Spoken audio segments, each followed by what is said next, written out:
চলো সুন্দর একটা ব্রাইডাল মেকওভার আজকে তোমাদের সাথে শেয়ার করি। কি কি স্টেপ ইউজ করলাম আর কিভাবে আমি আমার এই মিষ্টি ব্রাইডটিকে সাজালাম সেটারই গল্প তোমাদের সাথে শেয়ার করব।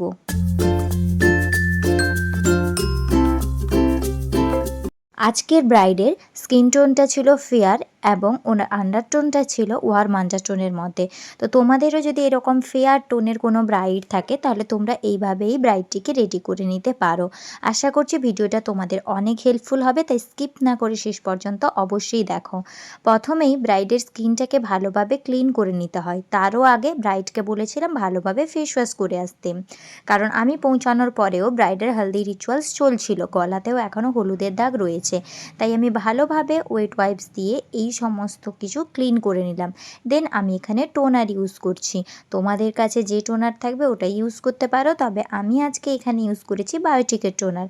দেন আমি পন্ডসের ওয়াটার বেস ময়শ্চারাইজার ইউজ করেছি। যেহেতু তখনও খুব বেশি শীত মানে গরম পড়েনি, শীত ছিল, এটা ফেব্রুয়ারির কাজ ছিল, তাই পন্ডসটি ইউজ করেছি। অনেক বেশি গরম দিনের জন্য তোমরা রিকোড বা পিএসির অ্যাকোয়াব্লাস্ট ইউজ করতে পারো বা ডট অ্যান্ড কির ময়শ্চারাইজারও ইউজ করতে পারো। তারপর আমি পন্ডসেরই অল্প স্কিন ময়শ্চারাইজার ইউজ করার পরে ব্রাইডের যে জায়গাগুলো পোর্স ছিল সেগুলো মিনিমাইজ করার জন্য রিকোটের ace of base primer use করলাম। দেন বাকি ফেসটাকে একটু গ্লো করার জন্য সুইস বিউটির ইলুমিনেটিং প্রাইমার বা ময়শ্চারাইজিং প্রাইমারটা ইউজ করলাম। এটা আমাদের ফেসকে ময়শ্চারাইজ করার সাথে সাথে সুন্দর একটা গ্লোও প্রোভাইড করে, আর সেটা খুবই ন্যাচারাল। ব্রাইডের অনেক বার্থমার্ক ছিল, মানে জরুর যে কথাগুলোকে বলে, জানি না এগুলো তোমরা জানো কি না। তো সেই জায়গাগুলোতে আগে আমি অরেঞ্জ কারেক্টার দিয়ে নিচ্ছিলাম। এছাড়া কিন্তু আমি খুব বেশি অরেঞ্জ কারেক্টার ইউজ করি না, তবে সেই পজিশনগুলোতে বা মাউথের এরিয়াতে খুবই গাঢ় ডার্ক সার্কেল ছিল, যে দাগগুলো আশা করি তোমরা বুঝতে পারছো ক্যামেরাতে, তবে অনেক কিছু লাইটের জন্য হয়তো বোঝা যায় না। তবে সেই দাগগুলো কিন্তু ডার্ক কনসিলার দিয়ে ঢাকাটা পসিবল ছিল না, তাই আমি সেক্ষেত্রে আগে অরেঞ্জ কনসিলার বা অরেঞ্জ কারেক্টারটাকে দিয়ে ভালোভাবে ব্লেন্ড করে নিয়েছিলাম। দেন আমি অন্য একটি ডার্ক কনসিলার দিয়ে পুরোটাকে বেস ক্রিয়েট করে নিয়েছিলাম।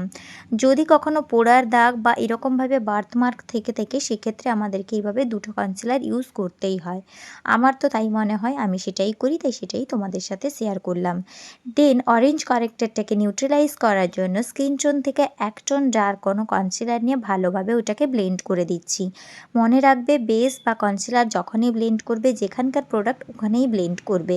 ব্লেন্ডিংটা প্রপার হলে আমার মেকআপটা বেশি ফ্ললেস লাগে আর মেকআপটা অনেকক্ষণ লং লাস্টিংও হয়। যাই হোক, অনেক কিছু টিপস দিলাম, আশা করছি তোমাদের এগুলো হেল্পফুল হবে।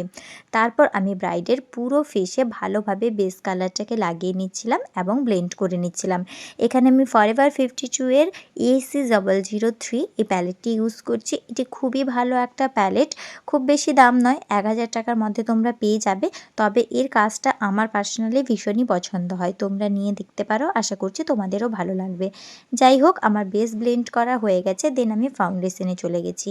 আজকে আমি পিএসির ফাউন্ডেশন ইউজ করেছিলাম, ফাউন্ডেশনটা দেখানো হয়ে ওঠেনি, তবে ফাউন্ডেশনটা ডাইরেক্ট ইউজ করিনি। আমার কাছে যে দুটো শেড ছিল, ফেয়ার এবং ডার্ক, দুটোকে মিক্স করে আমি এই ফাউন্ডেশনটা ক্রিয়েট করেছিলাম, কারণ আমার কাছে ফেয়ারটা আবার অনেক বেশি ফেয়ারের ছিল আর ব্রাইট এত বেশিও ফেয়ার ছিল না। তো তোমরাও যদি তোমাদের ব্রাইডের ক্ষেত্রে দেখো, তাহলে সেক্ষেত্রেও তোমরা দুটো শেড এভাবে মিক্স আপ করে ইউজ করতে পারো, তাহলে সেই লুকটা খুবই ভালো আসবে। যাই হোক, ফাউন্ডেশনটা মুখের সাথে সাথে গলাতে এবং কানেও ভালোভাবে ব্লেন্ড করে নিলাম। দেন এখানে আমি সুইস বিউটির কনসিলার ইউজ করে নিচ্ছি। এই কনসিলারটি পার্সোনালি আমার ভীষণই পছন্দের। অনেকে হয়তো বলতে পারো সুইস বিউটির কনসিলার, কিন্তু ট্রাস্ট মি, এই কনসিলারটা খুবই ভালো কনসিলার, তোমরা ইউজ করে দেখতে পারো, আশা করছি তোমাদের অনেক হেল্পফুল হবেই কনসিলারটাকে নিয়ে। তো যাই হোক, কনসিলারটা যে যে জায়গায় লাগানো হয়, চোখের নিচে, কপালে, ব্রিজ অফ দ্য নোজ এবং মাউথের এরিয়াতে লাগিয়ে ভালোভাবে কনসিলারগুলোকে ব্লেন্ড করে নেব।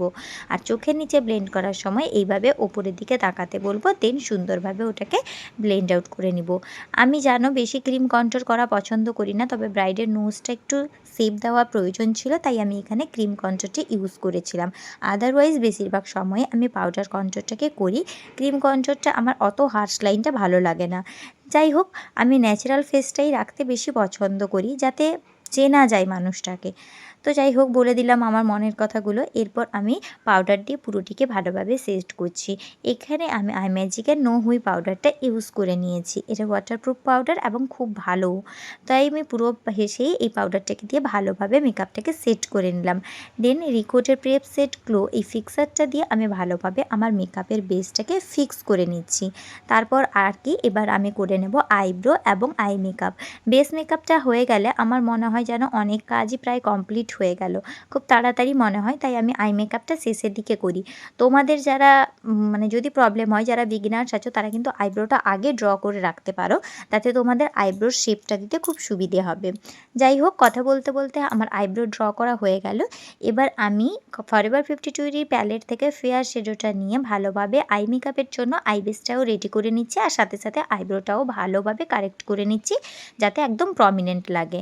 এবার শুরু করছি আই মেকআপ। আই মেকআপের জন্য আমি এখানে সুইস বিউটির এই মিনি প্যালেটটা ইউজ করছি, আর এই কালারের পিগমেন্টেশনগুলো তো আমার খুবই ভালো লাগে। আর ব্রাইডালে তো এই কাট ক্রিস আই মেকআপটা সবাই চায়, খুবই ট্রেন্ডিং একটা আই মেকআপ, ব্রাউনের ওপরে ন্যাচারাল বাট দেখতে খুবই সুন্দর লাগে। আমার তো পার্সোনালি পছন্দ হয়, আর আমার ব্রাইডরাও এই আই মেকআপটার জন্যই আমাকে বুকিং করে, কারণ ব্রাইডকে জিজ্ঞেস করার সাথে সাথেই ওরা বলে দেয় যে হ্যাঁ এই আই মেকআপটা আমাদেরকে করে দেবে।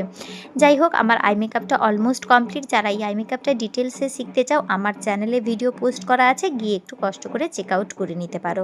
তারপর কাজল লাগিয়ে লোয়ার ল্যাশ লাইনেরও কাজটা কমপ্লিট করে নিচ্ছি। দেন আমি ব্রাইডকে লাইনার পরিয়ে দেবো। তারপর আমি ব্রাইডকে ল্যাস পরিয়েছিলাম, বাট ল্যাস পরতে ওর চোখ থেকে প্রচুর পরিমাণে জল পড়ছিল, যার জন্য আমি ল্যাসটা পরে খুলে দিই। তো সেটা আর ভিডিওতে আমি নিইনি। যাই হোক আমি লাইনারটা খুব সুন্দর করে ওকে টেনে দিচ্ছিলাম। ও বেশি বড় লাইনার টানতে চায়নি, একদম মিডিয়াম লেন্থের মধ্যে টানতে চেয়েছিল। তারপর ব্লাশ, পাউডার কন্ট্রোল এবং হাইলাইটার, লিপস্টিক পরিয়ে কলকা করে আমি মেকআপটাকে কমপ্লিট করছিলাম। মাঝখানে ভিডিওটা অফ হয়ে গেছিলো, আমি বুঝতে পারিনি, তাই তোমাদেরকে বাকি পার্টটা দেখাতে পারলাম না। যাই হোক এতটুকুতে আশা করছি তোমরা সবটা বুঝতে পেরেছো কীভাবে তোমরা বেসটা রেডি করবে। আর যদি কিছু কোশ্চেন থাকে কমেন্ট বক্স তো তোমাদের জন্য খোলাই থাকলো। যদি ভিডিওটি একটুও হেল্পফুল হয়ে থাকে তাহলে লাইক করে সুন্দর একটি কমেন্ট করে দাও, আর চ্যানেলটি সাবস্ক্রাইব করে পাশে থেকো। দেখা হচ্ছে নতুন ভিডিওতে। টাটা।